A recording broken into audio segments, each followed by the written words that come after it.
अस्सलाम वालेकुम काबिल एहतराम नाजरीन, जैसा कि आप स्क्रीन पे देख रहे हैं, अक्सर लोग जो अभी फाइलर हो रहे हैं किसी भी वजह से हो रहे हैं, तो उनके साथ एक्टिव फाइलर की बजाय ये लेट का लफ्ज़ आ जाता है, यानी लेट फाइलर है। और ये तो कंफर्म हो गया कि लेट फाइलर इस वजह से हुए हैं कि आपने टैक्स रिटर्न लेट जमा कराई है, जो कि 30 अक्टूबर 2024 डेट थी माली साल 2024 की टैक्स रिटर्न जमा करवाने की। और इसके क्या क्या आपको लॉस होता है, यानी कि कितना टैक्स आपको लेट फाइलर होने की वजह से ज़्यादा जमा करवाना पड़ रहा है। इसके अलावा अगर आप लेट फाइलर हैं तो क्या लेट फाइलर ही रहेंगे, कब एक्टिव होंगे। और मार्केट में जो 2 नंबर तरीके से लेट फाइलर को रेगुलर फाइलर या 3% का चलान बना देते हैं, अगर आप वो ऑफ़र ले लेते हैं, वो का गलत काम कर लेते हैं, तो उसके आपको क्या नुकसान होंगे मैं डिटेल के साथ बताऊंगा, साथ रहिएगा जनाब। मैं हूं मियां तौफीक अहमद, वर्चुअल कॉरपोरेट कंसल्टेंसी के प्लेटफॉर्म से। तो सबसे पहले आपको ले जाते हैं कि फाइलर और लेट फाइलर में जो मेन डिफरेंस है वो क्या है। जैसे कि आप चार्ट में देख रहे हैं, ये मुख्तलिफ टैक्स है जो आम आदमी हम जो फेस करते हैं। और इस साइड पे ये फाइलर वाला कॉलम है और ये है नॉन फाइलर वाला कॉलम। तो इसमें देख सकते हैं कि बहुत ज़्यादा जो डिफरेंस है, सबसे पहले तो यही है कि जब कैश निकलवाता है तो फाइलर पे कोई टैक्स नहीं है, नॉन फाइलर पे 0.9% है। और प्रॉपर्टी ख़रीदते और बेचते हुए फाइलर के ऊपर 3% टैक्स है, जबकि 12 और 10 का फ़र्क है। ठीक है। और ये जो लेट फाइलर है सिर्फ प्रॉपर्टी की ख़रीदो फरोख्त पे है, जो कि जैसा कि लिखा हुआ है कि वो फाइलर के निस्बत डबल टैक्स देगा, यानी कि 3 की बजाय वो 6% देगा। बाकी पहले जो टैक्स, इसके बाद जो जितने भी टैक्स हैं, इसमें फाइलर जो लेट फाइलर और एक्टिव फाइलर का कोई फ़र्क नहीं है। ये बड़ा क्लियर कर ले कि ये जो लेट फाइलर है सिर्फ और सिर्फ मुतासर करेगा आपको प्रॉपर्टी ख़रीदते हुए और बेचते हुए।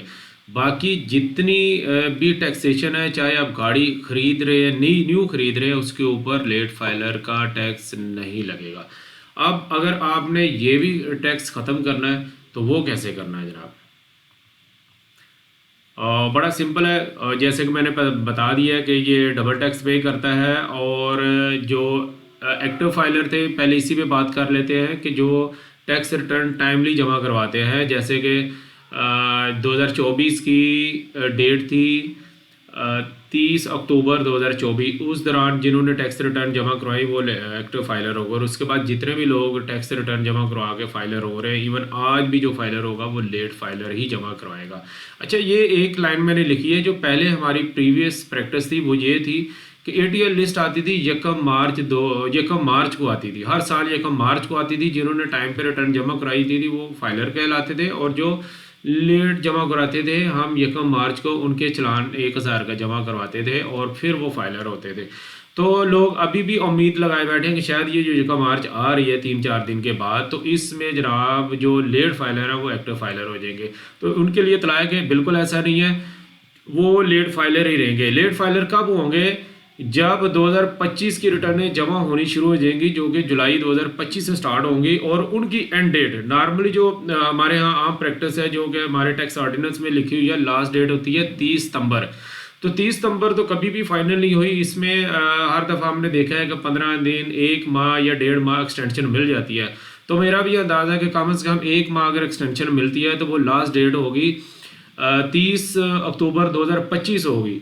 तो 30 अक्टूबर या 15 अक्टूबर के बाद जो भी एंड डेट आएगी, या 1 नवंबर 2025 को जिन्होंने माली साल 2025 के रिटर्न जमा करवा लेंगे वो फाइलर होंगे। ऐसा नहीं है कि अभी आप लेट फाइलर हैं, आपने पिछली रिटर्न जमा कराई है और आप ये समझे कि जनाब ऑटो पे हम 1 नवंबर 2025 को फाइलर हो जाएंगे। तो ऐसा बिल्कुल नहीं होगा। आपने करना ये है कि टाइम पर रिटर्न जमा करवानी है। और जैसे कि ये मैंने बता दी है कि ये जो लोग मुख्तलिफ तरीके हैं, मार्केट में 5-10 हज़ार रुपया लेके आपको 3% का चलान बना देते हैं, फाइलर कर देते हैं। बेसिकली ये वहाँ पे चल रहा है जहाँ पे अभी भी मैनुअल सिस्टम है प्रॉपर्टी ट्रांसफ़र का, वहाँ पे ये टेम्परिंग चल रही है। लेकिन ये पहली बात तो ये है कि फ्रॉड है। इसके बाद ये संगीन जो मुल्की टैक्स है उसकी चोरी में आता है, और इसकी अच्छी खासी प्लेंटी है। मैं वो प्लेंटी भी शो कर देता हूँ कि अगर आप काबू में आ गए तो क्या होगा। जनाब ये आप पढ़ सकते हैं, सिंपल टैक्स ऑर्डिनेंस खोले और उसमें 122 लेके 122 का पूरा सेक्शन है कि जिसमें आप टैक्स ज़्यादा बनता था कम पे किया, अंडर टैक्स आपने टैक्स रिटर्न जमा करा या किसी भी तरीके से आपने टैक्स को चोरी करने की कोशिश की है तो ये आपको ऊपर चार्ज लगेगा। पहले इसका नोटिस आएगा आपको कि इसको एक्सप्लेन कर दें, वो बेहतर टाइम होता है कि आप टैक्स जमा करवा दें और जो भी है इसमें, लेकिन उसमें प्लेंटी आपको ज़रूर देनी पड़ेगी। अगर ये आपको एक दफ़ा लग गई ना तो आप देख लें 25% है, 25% आपका जितना भी टैक्स बनता है ना, अभी भी फ़र्ज़ करें आपका टैक्स बन रहा है 50,000 या 1 लाख, तो आप उसमें 17,000 बचा लेंगे। इतना ही होगा, सारा तो नहीं आप कर लेंगे, बल्कि उसके इस गलत काम करने के लिए आप पैसे भी देंगे और वो भी 10-15,000 ऐड कर लें तो एट दी एंड 30-40,000 आप बचा लेंगे। और अगर ये पकड़े गए तो आपको ये टैक्स देना पड़ेगा। और ये मैं बता दूं कि लोग हमारे यहाँ यही बड़ा ट्रेंड है कि जनाब कुछ नहीं होता जी। तो ये जो लोगों ने 2 मरले की दुकानें बना के 3 मरले की दुकानें और आगे फुटपाथ को भी कवर कर लिया था, उनकी अभी टूट रही हैं और बड़े गमगीन गानों के साथ लोगों ने वीडियोस लगाई हुई हैं। वो सारे भी यही कहते थे जनाब कुछ नहीं होगा। तो मैं कहता हूँ भाई कुछ कुछ होता है, अगर नहीं यकीन तो फिल्म भी देख लें, कुछ कुछ होता है। तो इस तरह की टेम्परिंग से, इस तरह के गलत काम से बचें और टाइमली काम करें, तो इंशाल्लाह आपको कोई प्रॉब्लम नहीं होगी। अपना और अपने चाहने वालों का बहुत ज़्यादा ख्याल रखिएगा। मेरी किसी बात का आपको बुरा लगा हो तो बहुत माजरत, मैंने एक जो लीगल बात थी, राइट बात थी, वो आप तक पहुँचाने की कोशिश की है। अल्लाह हाफिज़।